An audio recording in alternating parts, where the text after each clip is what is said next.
Shadow Trevenant got buffed this season. I really want to try this Pokemon out because it was one of my favorite Pokemon back in the day. And then it got nerfed and now it got buffed again. And it actually got buffed quite a bit recently to the point that maybe it's back where it's supposed to be.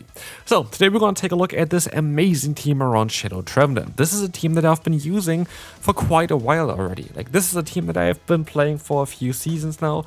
And yeah, it's been always a very, very strong team. But even now this season, it got buffed again and it is absolutely busted. Like, I'm sorry to say that, but this team is most likely the most broken team that I have been playing for quite a while right now. Like, it is absolutely insane. And I've been playing variations of this team already in order to showcase other Pokemon because I know how strong it is. If it's any grass or, yeah, for example, Ghost-type Pokemon, I use this team and yes, just put the grass and Ghost-type Pokemon on the back.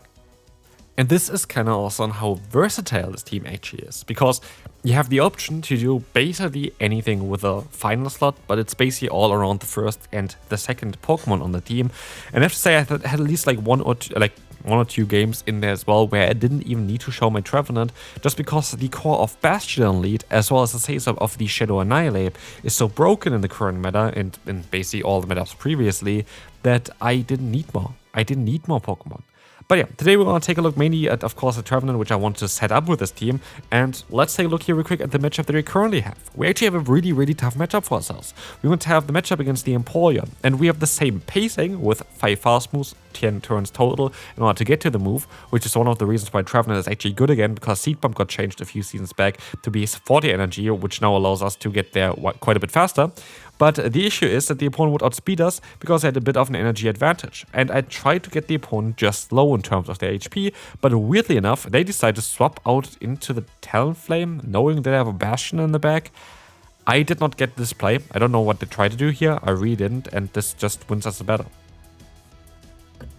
I would have very likely would have won it, no matter what, but it is what it is. Interesting play from the opponent. Anyway, next opponent. Let's take a look here on how we play this team out. We're going to have a fantastic lead actually against the opponent's Credilli, which is generally speaking a very good matchup for ourselves, as the opponent's going to be forced to go for the grass knot. There's also no real reason to shield or anything like this, because we know if they go for a Rock Tomb, it's going to be a resisted hit, drops power attack, but I don't really care too much about it then. So, Stone just coming in here. This isn't fine hit. This is going to do some solid damage against the opponent.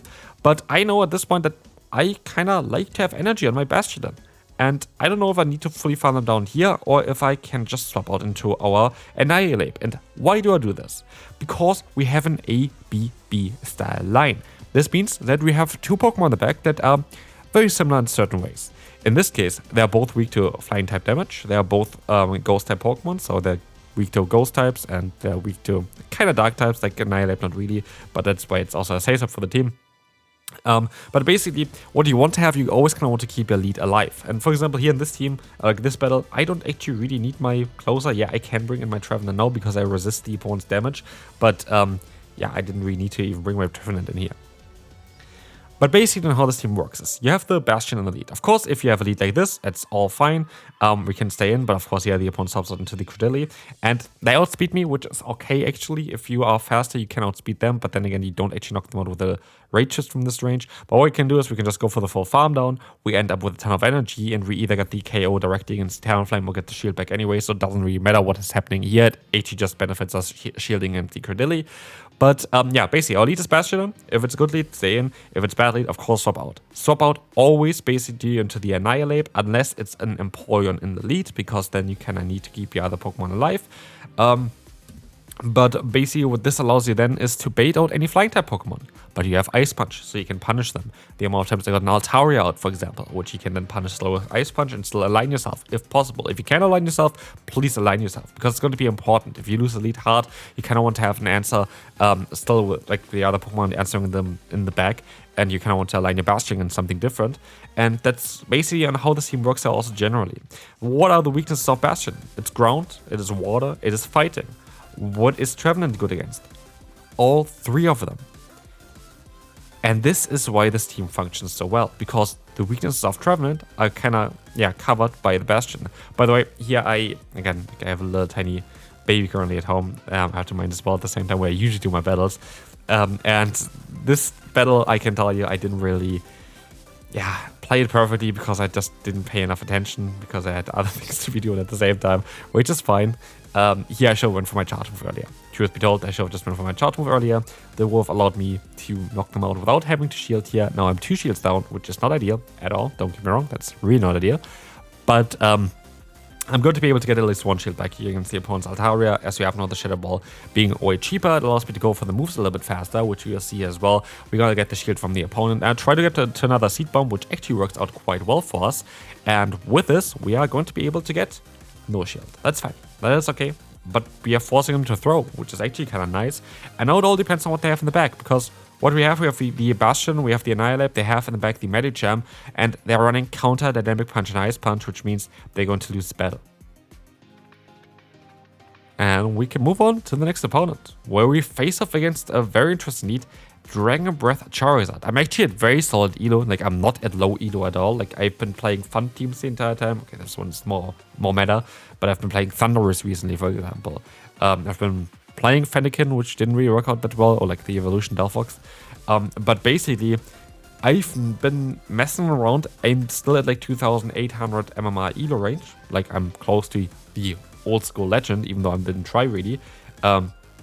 And I face Pokemon like this is kind of funny, like facing just the standard Charizard with Dragon Breath is not really a common Pokemon. They're also running Disarming Voice on the Florges, which is not a bad move on it, don't get me wrong, like, it's really not bad, but like it wasn't really what I expected, because usually a Trevenant can actually hard wall the Florges, because Florges moveset is usually chilling Water and Trailblaze, both are resisted by any kind of Grass type Pokemon. But this is not the case here, but luckily we're still going to be able to reach a Seed Bomb against the opponent's Quagsire. This is going to allow us to knock them out. That is going to be fine. And we're going to have, you know, the Annihilate hopping in, which is perfectly fine as well. We're going to, yeah, just go ahead and shield this move up. Awkward Tail is coming in. This is fine. In comes the Florges. Okay. We are right here. This is going to be the Chilling Water. It drops our attack, but we're still going to be okay with our Annihilate. We win this here with all 3 Pokemon left, I think, because it's Ray Twist. Well, it's not going to be enough to knock them out. And I didn't even hit all the bubbles. Again, I usually do my battles while staying with my tiny one. I see the Alcatel coming through here. It doesn't really matter. I will still be able to win this battle. And again, I went 10-1 with this team, which is kind of mad, while not even paying the craziest amount of attention. It just showcases, by the way, on how kind of overpowered this team is. Here, I play this perfectly as well. Against Guzzlord, what you want to do is you want to get energy. You don't really care too much about Guzzlord right now. There's one Pokemon that you really don't want to have the Guzzlord up against, which is the Trevenant. But at the end of the day, your lead matchup is amazing, and your matchup with the Annihilate there is amazing. So like Trevenant is the only Pokemon that I really kind of have to be a bit worried about. But in comes here now the opponent's Drapion. Drapion is an awkward Pokemon. Why? Because Annihilate is alright against it, but it's not that great either. And so I'm kind of forced to stay in for a little bit, chip away a bit on the opponent, get a shield from the opponent, and take an Awkward Tail before I want to swap out into my Annihilate. But I need to keep at least 1 or 2 of those Pokemon here that I have currently alive as well for the opponent's, Guzzlord. And as I decided to use a shield here, I was expecting that they're going to be weak to me in the back, and so I will use my own shield here as well to try to counter them. Turns out I was absolutely wrong. They're going to have here the Wigglytuff in the back, and I am going to go for an Ice Punch, which is boost at least. And it does a ton of damage, and we need to knock them out here just even with a really bad matchup for ourselves. But luckily, I am going to be able to still swap out into my, Bastion. And again, we're going to have here a matchup where I know that I still survive this hit. I don't even need to showcase my Trevenant at all. And the opponent's team was completely hardwalling Trevenant, which is so funny. Like, if you think about it, they have Guzzlord, hard wall. They have Drapion, absolute hard wall. It resists, both of them resist everything. And they have Wigglytuff, which it doesn't resist the grass type damage, but grass type is basically the least amount of damage they can do with Trevenant, double resist the ghost type damage. So Trevenant had a horrible matchup there, but it didn't even see the field there even once. And that's just because the core of Annihilate and Bastion is so broken. Like, truth be told, like, this is one of the strongest cores that you can currently run. I know Bastion is absolutely expensive, but it's absolutely worth it. And with the current Shadow event going on, I think when this video comes out, you should still have the Shadow event running. You should be able to also get yourself an Annihilate, because currently there is the spawn of the Fighting type grunts, which have Mankey. So it's absolutely worth it to get yourself a Shadow version of this Pokemon. Shadow version just helps for like matchups like this. We have no great coverage against normal types with your charge move set right now. Ice Punch is okay, but it's not great. But you're going to do a lot of damage here with the fast move still, which is quite nice. So yeah, we have a shield disadvantage. We have switch advantage. We have the Gorgas coming in. The Gorgas goes down, and the opponent forfeits. Alright, so far only wins, and we are starting off horrible here in the next battle. We have the worst possible lead, and Mandibus swapping. And Mandibus is a Pokemon that you don't really see that often, but it is still ridiculously strong. It is still a very good Pokemon. It just got nerfed to the ground because it was so overpowered, but it got buffed again this season by going for a harder hitting and better foul play, as well as a Shadow Ball bonus on top of it. So yeah, basically Mandibus is kind of back to former glory if people would run it, but it's currently interlude season. And yes, I'm running Bastion, I'm fully aware of that, but Bastion is absolutely necessary for this team. There's no real way of playing this team without Bastion. You can go for Carbink, but like that's basically the same in a different style. But you really need to have the Bastion for this team, so I can't really go ahead and be like, okay, I'm trying something different. But I really want to try out the Trevenant because, again, Trevenant is a Pokemon that got released through raids first as a Shadow, which is like for the first time ever something like this happened. But like at least for non-normal Pokemon, not for Shadow Pokemon. But basically, this Pokemon itself here is now available as well from just the grass type grunts, and that was the first time you can actually get PvP IVs from it, which I actually have one, but only for the Ultra League. It's really bad for the Great League. But I wanted to give it a try, and here we are able to catch the move, which kind of seals the deal already nearly. Because they have the Gaston in the back, they saw but straight away this was a big mistake. If they want to win this, I would have needed to stay in, but then again, I had so much energy, it didn't really matter. I would have been able to knock out the Charger Bug then as well in time, so the opponent's in basically an impossible position for them to win, because what we have here is, we have the Trevenant still with a Charge Move stored, and we are going to have here as well, basically us being a one fast move over the Seed Bomb.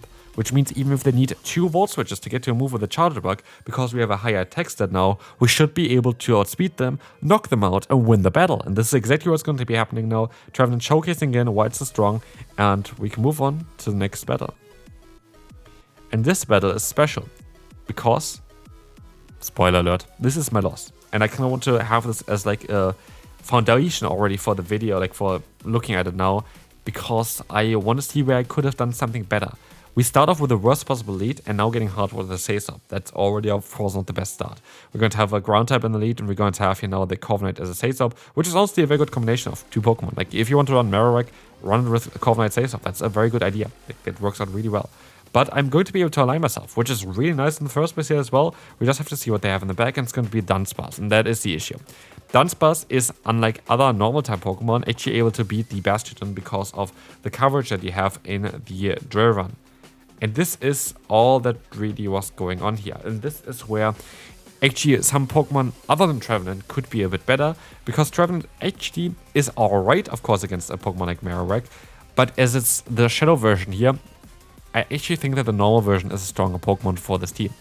Because, yes, the fast move damage is kind of cool, and we had it a lot of times actually already in this video as well, where the Shadow damage was kind of nice on it. But the non-Shadow one would be able to survive a Rock Slide from a Marowak without going down.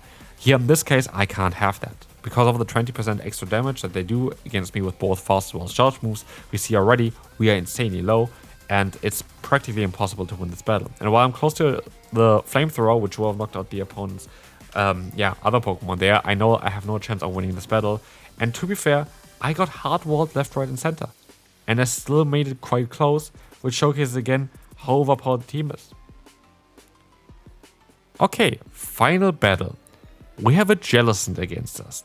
This Pokemon is absolutely horrible for me to deal with at the current time, because both Bastion as well as my Say-So, the Annihilate, do struggle quite significantly against this Pokemon, which means what I have to do is I have to sacrifice my lead. But they actually give me a different option. They give me the option to go to Annihilate now, because they go into their own Ferret for whatever reason. And I thought that this was actually too fast for Trailblaze. I cannot count apparently, so like that was great by me.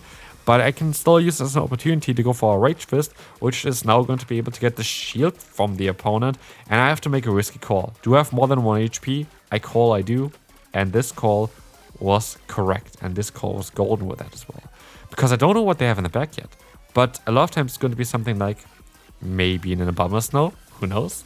We're going to be able to go up against the opponent's Jellicent, and with our Trevenant, we actually get them super low, and they have the Abomasnow in the back.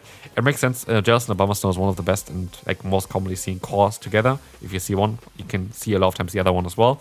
And so, like, it does make sense that this was a Pokemon here. I didn't really expect it while playing, but I'm absolutely happy that I played the way I played.